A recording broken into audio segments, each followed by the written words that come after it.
መተናል ወደ አክሱም እንግዲህ እኔ ማለት ነው ፋሚሊ ማርያምን በጣም ቲክቶከር አዶናይ በመቀሌ ደማቅ አቀባበል ተደርጎለታል። እንግዲህ ቲክቶከር አዶናይ የ2025ቱን ኢትዮጵያን ቲክቶክ አዋርድ አዲስ አበባ ላይ ካሸነፈ በኋላ ሳይተኛ ወደ መቀሌ አክሱም ጽዮን በመሄድ እናቱን ቅድስት ድንግል ማርያምን አመስግኗል። እንግዲህ በዚህም የተደረገለት አቀባበል እጅግ ደማቅ ነበር። ህዝቡ በነቂስ ወጥቶ አቀባበል አድርጎለታል። እንግዲህ ቲክቶከር አዶናይ በማሸነፉ አራቱንም ሽልማቶች በማሸነፉ እጅግ ደስ እንዳለው የተለያዩ ደስታዎችን በተለያየ መንገድ እየገለጸ ነው።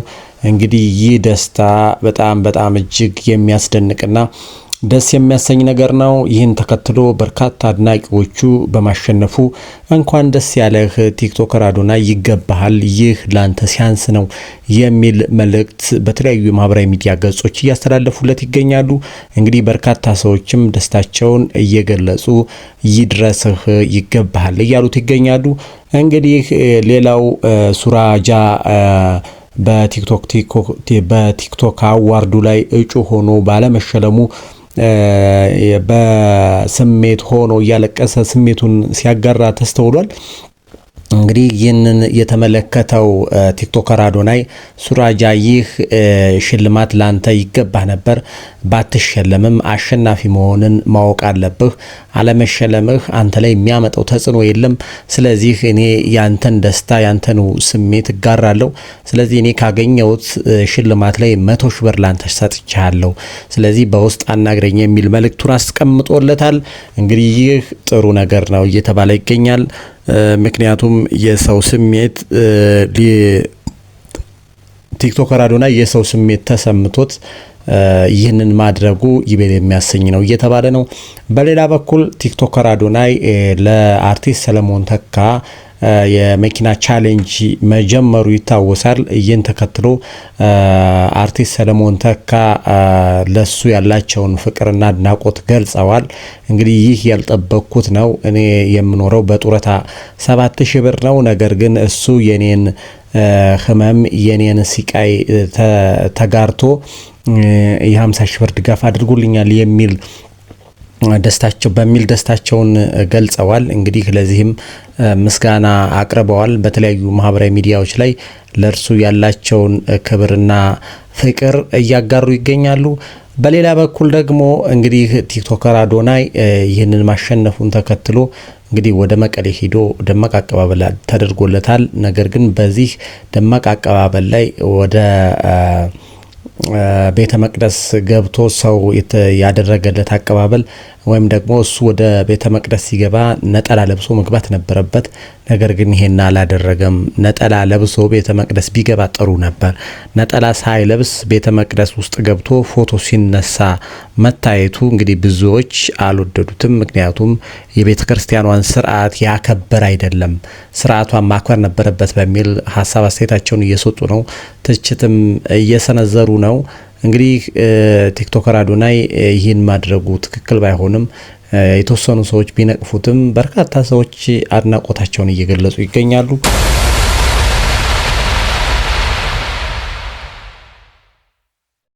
ሌላው እንግዲህ እጅግ የሚያሳዝነውና የሚያስጠላው ነገር በቲክቶከር አዶናይና በማስተዋል ወንዶሰን መካከል የተደረገው ንግግር ወዳልተፈለገ ነገር አምርቷል። እንግዲህ የሃይማኖት ጉዳይ ሆኗል። ማስተዋል ወንዶሰን ወጣ ያደረገችው ንግግር በርካቶችን አናዷል። እንግዲህ ይህን ለምን አደረገች የሚሉ ሰዎች በርክተዋል። ከዚያ በተጨማሪ ደግሞ ይህን ያደረገችው ማስተዋል ወንዶሰን ትክክል ነው፣ ምንም የሚያስደንቅ ነገር የለውም። ምክንያቱም ሌሎች እንዳደረጉት እሷን ፈጣሪዋን አመስግናለች። ይህ ደግሞ የሚገርም ነገር አይደለም። ስለዚህ ምንም ማስተዋል ወንዶሰን በተናገረችው ነገር ይቅርታ ልትጠይቂ የሚሉ ድምጾች ተሰምተዋል። ነገር ግን በዚህ መደናገጥ የለባትም። ምክንያቱም ትክክለኛውን ነገር ነው ያደረገችው የሚሉ ድምጾች በርክተዋል። በሌላ በኩል ማስተዋል ወንዶሰን ይቅርታ መጠየቅ አለባት። ይህን ማድረግ አልነበረባትም። ከሷ የሚጠበቅ አይደለም።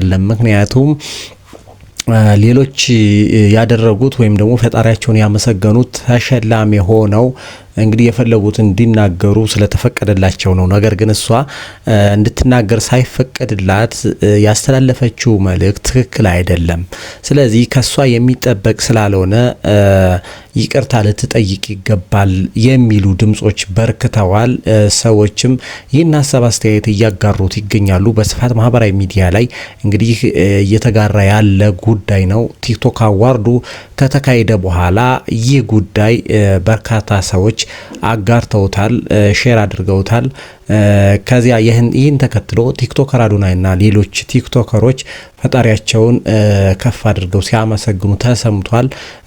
ይህ ደግሞ ይህ የሆነው ለማስተዋል ወንዶሰን የሚሆን መልስ እየሰጡ መሆናቸውን ነው የሚያሳየው በሚል እየተጋራ ነው። እንግዲህ ማስተዋል ወንዶሰን ይህንን መናገሯ እንኳን ደግ አደረገች የሚሉም አሉ። በሌላ በኩል ይህ ትክክል አይደለም፣ ማድረግ አልነበረባትም የሚሉ ሰዎች አሉ። ስለዚህ ይህ ጉዳይ ረገብ ማለት መቻል አለበት። ምክንያቱም በቃ እንደ ሆኗል። ከሆነ በኋላ ደግሞ የልዩነት ሀሳብ የሚፈጠርበት ሊሆን አይገባም። ሁሉም ሰው በሃይማኖቱ ማመን አለበት። ነገር ግን እንግዲህ እኔ እንዲህ ነው የሚል ሀሳብ ማቅረብ ባልፈልግም እንግዲህ ማህበራዊ ሚዲያው ግን የልዩነት ሀሳብ ይዞ በሁለት ጎራ ተከፍሎ ትክክል ናት፣ ትክክል አይደለችም በሚል በርካታ ሀሳቦች በርካታ ድጋፍና ነቀፌታዎች እየቀረቡባት ነው። እንግዲህ እሷም በዚህ ነቀፌታ ላይ የሰጠችው ሀሳብ የለም፣ ያለችው ነገር የለም። ነገር ግን በርካታ ደጋፊዎች እንዳሏት ሁሉ በርካታ ነቀፌታዎችም እየደረሱባት ነው። ትክክል አይደለችም፣ መሆን አልነበረበትም። ከአንድ የስፖርት ፌዴሬሽን ይህ አይጠበቅም። ሁሉንም ያማከለ ንግግር ማድረግ ነበረባት።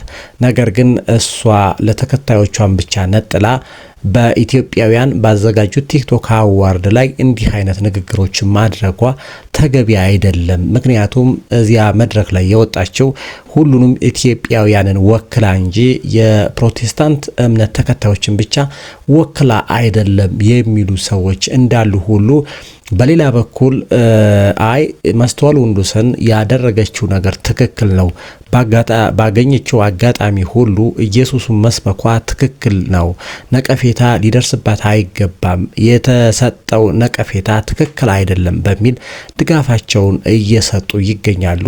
እንግዲህ ይህ ጉዳይ ወደ ሌላ ነገር እንዳያመራ ሁላችንም ከእንደዚህ አይነት ነገር ተቆጥበን ነገሩን ማርገብ ይገባናል የሚል ሀሳብ አለኝ። እናንተ በዚህ ጉዳይ ላይ ምን ትላላችሁ? ሀሳብ አስተያየታችሁን መስጠት ትችላላችሁ። ምን አስባችኋል? በዚህ ጉዳይ ላይ ምን ትላላችሁ? እናንተስ የምትሉት ነገር አለ ወይ የሚለውን ጉዳይ ላጋራችሁ ነው የመጣሁት። እንግዲህ ለዛሬ የነበረኝ ፕሮግራም ይህን ይመስል ነበር። በቀጣይ በሌላ ፕሮግራም እስከምንገናኝ መልካም ጊዜ እያልኩ ባይ ባይ።